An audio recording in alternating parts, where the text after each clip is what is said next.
Dear student, we shall continue to solve the last three problems of exercise 5.3 of triangles chapter of class 9th mathematics. I am going to read out the problem.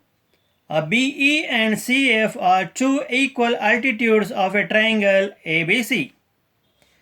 You can see BE and CF are two equal altitudes. That means the altitudes BE and CF have same length. Altitudes, what is the meaning of altitudes? Altitudes means height. Using RHS congruence rule, prove that the triangle ABC is isosceles. Using RHS congruence rule, we have to prove that the given triangle ABC is isosceles. Now, let us solve this problem by writing what is given. To begin with, what is given in the problem. BE and CF are two equal altitudes of a triangle. BE is equal to CF, altitude means height. So, because they are making 90 degree with the side AB and AC respectively, CF is perpendicular to AB and BA is perpendicular to AC. So, angle BEC is equal to 90 degree and angle CFB is equal to 90 degree. Now, to prove triangle ABC is isosceles, we have to prove triangle ABC is isosceles. So, let us go to the proof step. Triangle BEC and triangle CFB are right angle triangles. Angle CFB and angle BEC. Angle BEC and angle CFB. So they are right angle triangles because here BEC is equal to 90 degree and CFB is equal to 90 degree. So therefore triangle BEC and triangle CFB are right angle triangles because BEC is equal to 90 degree, angle BEC is equal to 90 degree and angle CFB is equal to 90 degree. See here, BEC is equal to 90 degree and angle CFB is equal to 90 degree. This indicator tells us that angle BFC and angle CFB equal to 90 degree. So that is given in the data.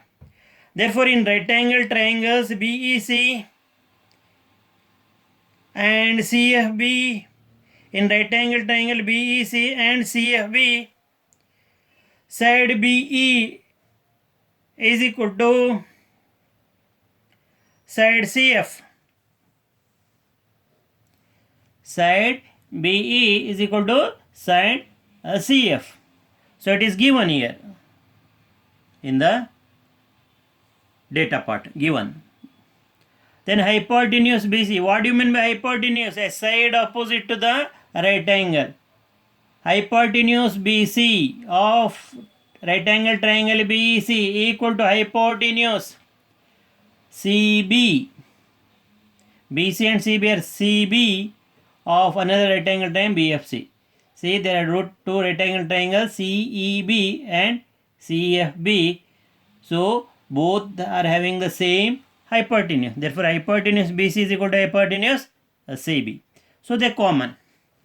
Triangle BEC. Therefore, triangle BEC is congruent to triangle CFB.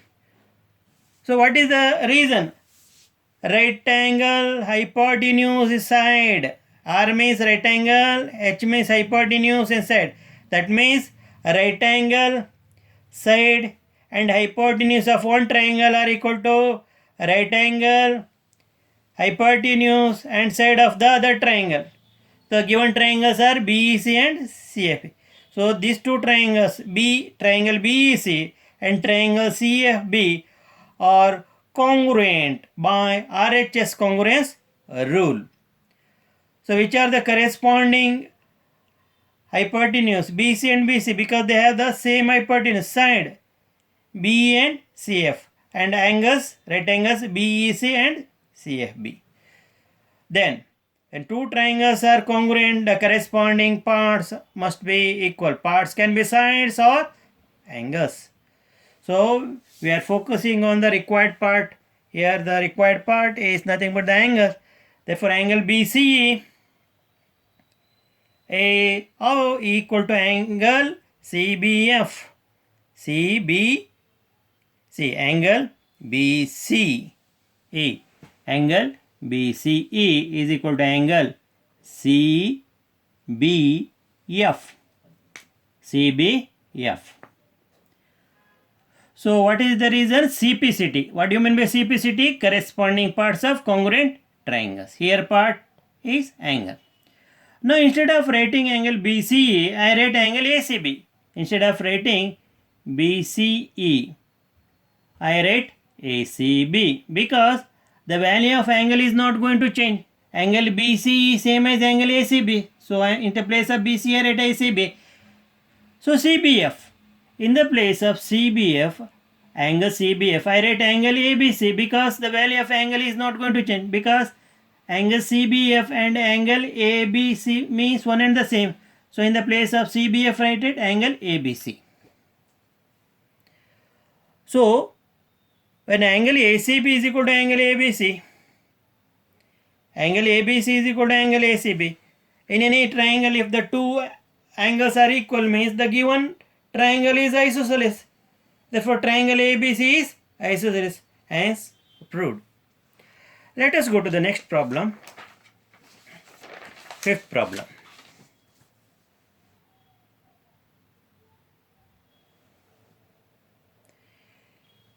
ABC is an isosceles triangle.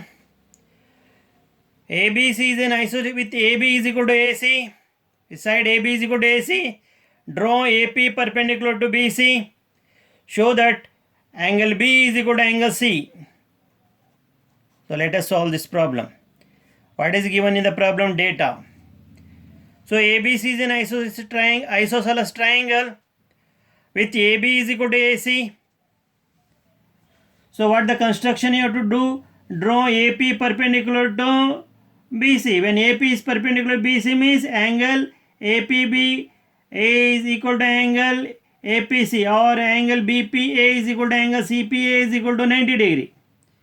That you have to understand by construction. Now what we have to prove? Angle B is equal to angle C. That is angle ABC is equal to angle ACB. Now let us go to the proof step. Angle BPA is equal to angle CPA equal to 90 degree by construction. See here, because we have drawn AP perpendicular to BC. Therefore, APB and APC, triangle APB and triangle APC will be the right angle triangles, because angle BPA is equal to angle CPA is equal to 90 degree. Therefore, in right angle triangles APB and APC, hypotenuse AB is equal to hypotenuse AC. It is given. Reason is given there. Already reason means by data are given. Side AP is equal to side AP. What is the reason? Common. So right angle, hypotenuse and side of one triangle are equal to corresponding right angle, hypotenuse and side of the other triangle. Then these two triangles are congruent. So therefore triangle APB is congruent to triangle APC. What is the reason? RHS congruence rule. By RHS congruence. That is, right angle hypotenuse side of one triangle are equal to the corresponding right angle hypotenuse side of the other triangle. The two triangles are congruent. When triangle APB and triangle APC are congruent, corresponding parts of the congruent triangles must be equal. So I am taking the appropriate part here, which is nothing but here angle. Therefore angle ABP is equal to angle ACP. What is the reason? CPCT. What do you mean by CPCT? Corresponding parts of congruent triangles. So instead of AB P, I write angle B. So instead of angle ACP, I write angle C. So what is mean by when angle B is equal to C, what type of triangle it will be? Isosceles. Already we have proved when isosceles triangle means angle B, angle opposite to the equal sides will be equal. So we have proved angle B is equal to angle C. So hence approved. Let us go to the last problem of exercise 5.3.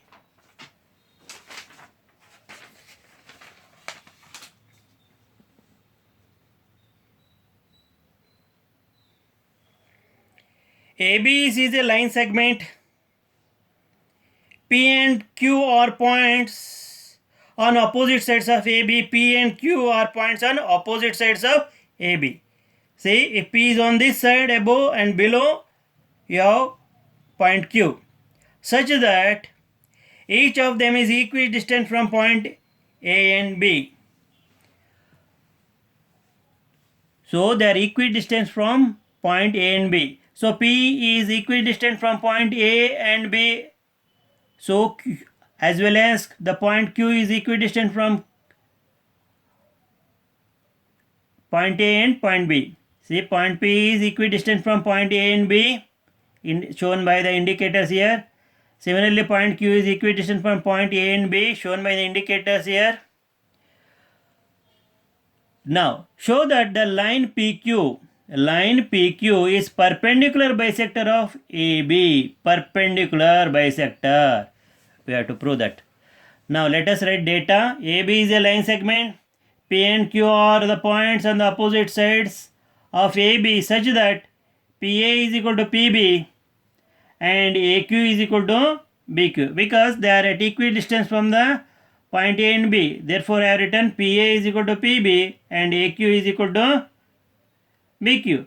What we have to prove? PQ is perpendicular bisector of AB. PQ is perpendicular bisector of AB. What do you mean by perpendicular? When a line bisects, the point at which it is going to bisect, it has to form 90 degree. That is the meaning. Where it is intersecting at this point. So if we call this point as C, angle PCB and angle PCA must be 90 degree. And we have to show AC is equal to CB. Then only we can call PQ as a perpendicular bisector of AB. Now let us go to the proof step.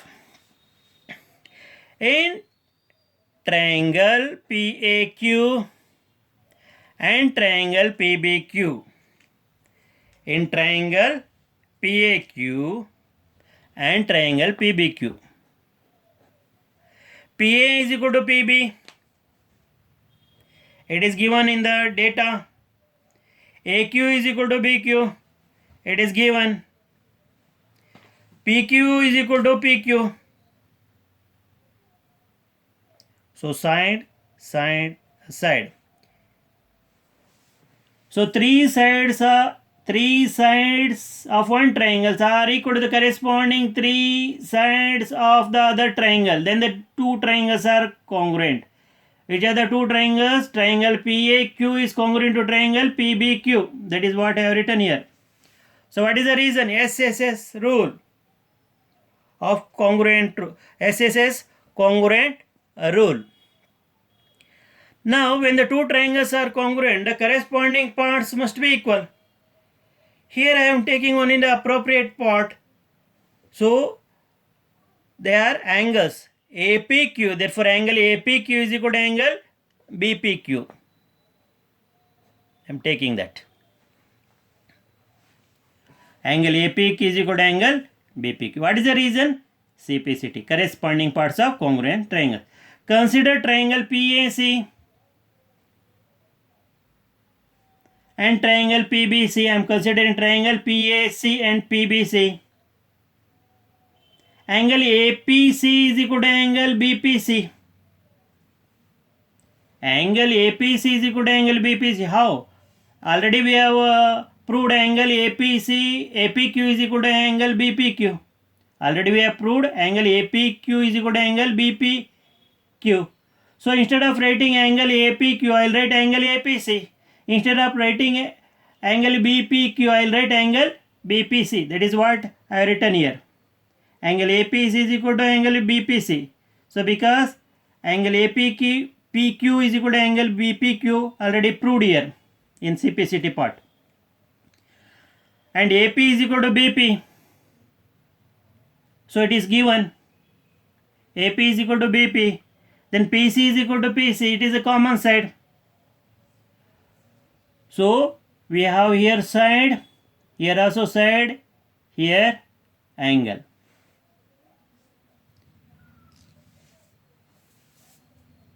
So triangle AP is equal to BP, PC is equal to PC, then APC is equal to BPC. The angle is embedded between the two sides here. Also here angle is embedded between the two sides. The two sides and one angle of this triangle are equal to the corresponding two sides and an angle of the other triangle. So which are the triangle? Angle APC and angle BPC. Therefore triangle PAC and triangle PBC are congruent. See here, AP, BC side AP, side PC and included angle APC of triangle APC are equal to corresponding sides PB, PC and included angle BPC of the triangle BPC. Then two triangles are congruent. So triangle PAC is congruent to triangle PBC. SAS congruence rule. The letters itself states the meaning of this rule. So when the two triangles are congruent, the corresponding parts must be equal. Therefore AC is equal to BC. Let us call this as 1. Then ACP is equal to angle ACP is equal to angle BCP. That is also CPCT. At point C, on line AB, the sum of the angle ACP and BCP is equal to 180 degree because angle at a point in a straight line add up to 180 degree, or we can give the reason as sum of linear pair of angles. Angle ACP plus angle BCP is equal to 180 degree. So let us continue this proof on the next page.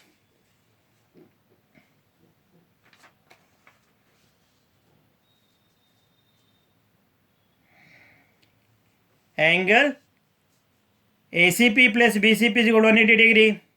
We know that angle ACP is equal to BCP. Angle ACP is equal to angle BCP. That is from CPCT part we have got that.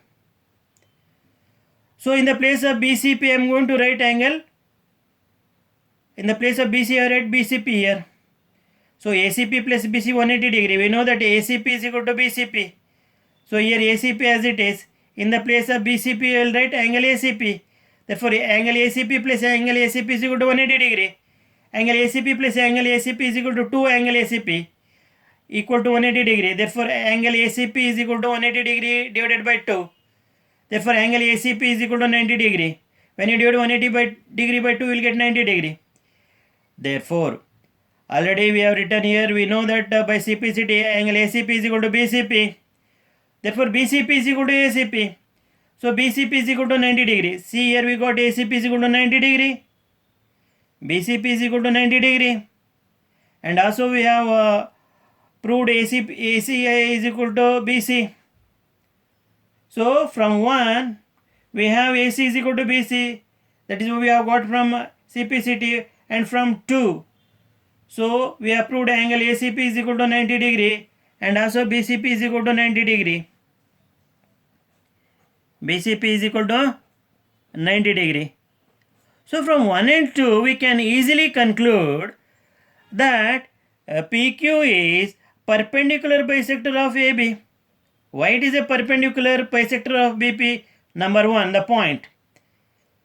Because at point C, angle ACP is equal to angle BCP is equal to 90 degree. The line is perpendicular.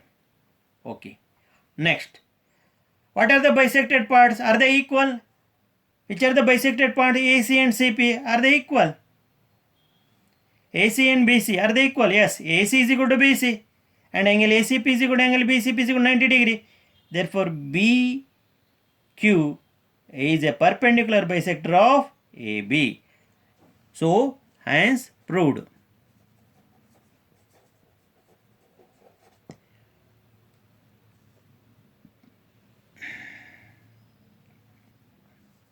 See, we have proved that.